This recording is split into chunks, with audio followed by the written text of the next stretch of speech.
ദൈവ തിരുനാമത്തിന് ബോധമുണ്ടാകട്ടെ.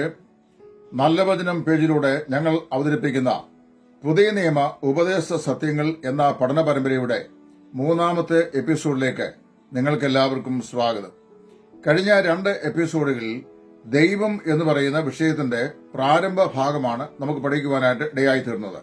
അതിൽ ദൈവത്തിന്റെ അസ്തിത്വത്തിനുള്ള തെളിവുകൾ 3 തെളിവുകൾ കഴിഞ്ഞ എപ്പിസോഡിൽ 2ാമത്തെ എപ്പിസോഡിൽ ഞാൻ പറഞ്ഞു.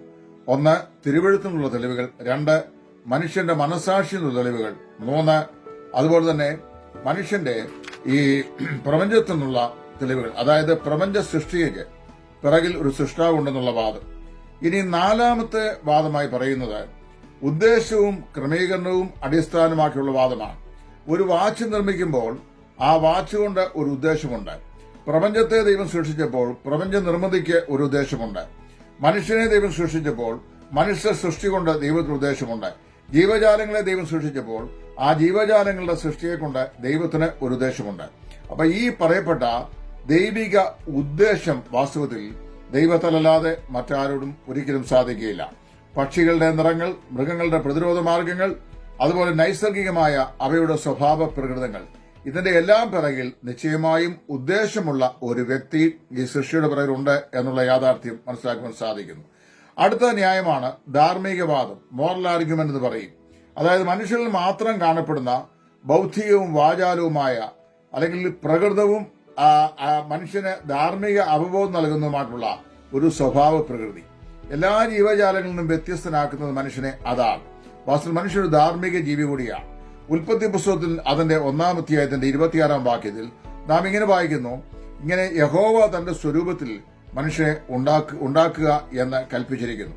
അപ്പൊ വാസ്തവത്തിലെ ജീവനില്ലാത്തൊരു നിർജീവ വസ്തുവായിട്ടല്ല, ജീവനുള്ളവനായ ദൈവത്തിൽ നിന്നാണ് സകല സൃഷ്ടിയും പുറപ്പെട്ടു വന്നിരിക്കുന്നത്. ദൈവം ഒരു ധാർമ്മിക വ്യക്തിയായതുകൊണ്ട് ധാർമ്മികതയുള്ള വ്യക്തിയായി മനുഷ്യരെയും ദൈവം സൃഷ്ടിച്ചിരിക്കുന്നു. അടുത്തതായി ജീവോൽപത്തി എന്നുള്ള വാദം. ജീവനിൽ നിന്ന് മാത്രമേ ജീവൻ ഉൽപ്പാദിപ്പിക്കപ്പെടുകയുള്ളൂ എന്നുള്ളതാണ് ജീവതത്വശാസ്ത്രം എന്ന് പറയുന്നത്. അതുകൊണ്ട് അങ്ങനെയാണെങ്കിൽ ഈ പ്രപഞ്ചത്തിൽ കാണപ്പെടുന്ന എല്ലാ ജീവജാലങ്ങളും അവയുടേതായ അതത് തരം കൈന്റികളെ പ്രോജനിപ്പിക്കുന്നത് വാസ്തവത്തിൽ ആ ജീവനിൽ നിന്നാണ്. മനുഷ്യജീവനിൽ നിന്നാണ് ഒരു മനുഷ്യജീവൻ ഉൽപ്പാദിതമാകുന്നത്. മൃഗങ്ങളുടെ ജീവനിൽ നിന്നാണ് മൃഗജീവൻ ഉൽപ്പാദിതമാകുന്നത്. അങ്ങനെയാണെങ്കിൽ ആപ്പിൾ മരത്തിന്റെ മാതൃവൃക്ഷത്തിൽ നിന്നാണ് പിന്നെ ആപ്പിൾ ചെടികൾ ഉണ്ടാകുന്നത്. ഒരു തളയാടിൽ നിന്നാണ് ആട്ടിൻകുട്ടികൾ ഉണ്ടാകുന്നത്.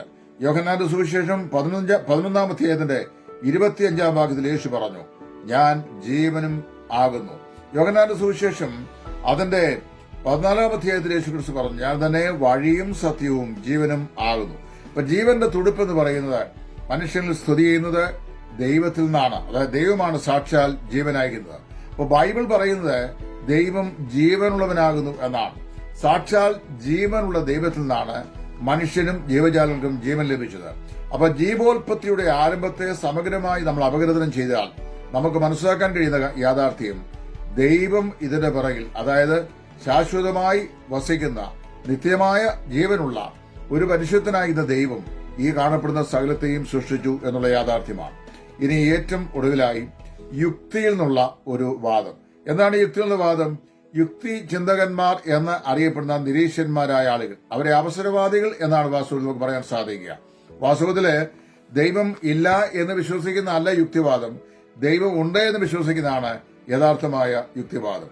നിരീശ്വരവാദം യാതൊരുവിധ പ്രശ്നങ്ങൾക്കും ആത്യന്തികമായി പരിഹാരം ഉണ്ടാക്കുന്നില്ല. മൃത്യത അത് പ്രശ്നങ്ങളുടെ ആഴങ്ങളെ വർദ്ധിപ്പിക്കുക മാത്രമാണ് ചെയ്യുന്നത്. ലോകസൃഷ്ടാവായ ദൈവത്തെയും ദൈവത്തിന്റെ ആസ്തികത്തെയും അംഗീകരിക്കുന്നത് തിരുവഴുത്തിലെ സകല വസ്തുതകൾക്കും വെളിപ്പാടിനും അറിവിനും ശാസ്ത്രത്തിനും ഉതകുന്ന ഒരു യാഥാർത്ഥ്യമായിട്ടാണ് നമുക്ക് മനസ്സിലാക്കുവാനായിട്ട് സാധിക്കുന്നത്. അപ്പോൾ ഈ എപ്പിസോഡ് കൊണ്ട് ഈ ദൈവാസ്തിത്വത്തിന്റെ 6 സമഗ്രമായ തെളിവുകൾ ഇവിടെ അവതരിപ്പിക്കാൻ നിർത്തുകയാണ്. 1 വിശുദ്ധ ബൈബിളിൽ നിന്നുള്ള തെളിവുകൾ, 2 മനസാക്ഷിയിൽ നിന്നുള്ള തെളിവുകൾ, 3 പ്രപഞ്ചത്തിൽ നിന്നുള്ള തെളിവുകൾ, 4 സൃഷ്ടിയുടെ ഉദ്ദേശവും ക്രമവും സംബന്ധിച്ചുള്ള വാദത്തിനുള്ള തെളിവുകൾ, 5 മനുഷ്യന്റെ സദാചാര ബോധത്തിനുള്ള തെളിവുകൾ, 6 ജീവോൽപത്തിനുള്ള തെളിവുകൾ, 7 യുക്തിവാദത്തിൽ നിന്ന് ഉള്ള തെളിവുകൾ. ഈ സമസ്ത മേഖലകളിലെ തെളിവുകളും ഒരു സൃഷ്ടാവായ ദൈവത്തിലേക്ക് നമ്മുടെ മനസ്സിനെ പുറകോട്ട് കൊണ്ടുപോകുന്നു. ദൈവം അങ്ങനെയുള്ള ഒരു ദൈവമാണ്. ബാക്കി ചിന്തകൾ അടുത്ത എപ്പിസോഡ്.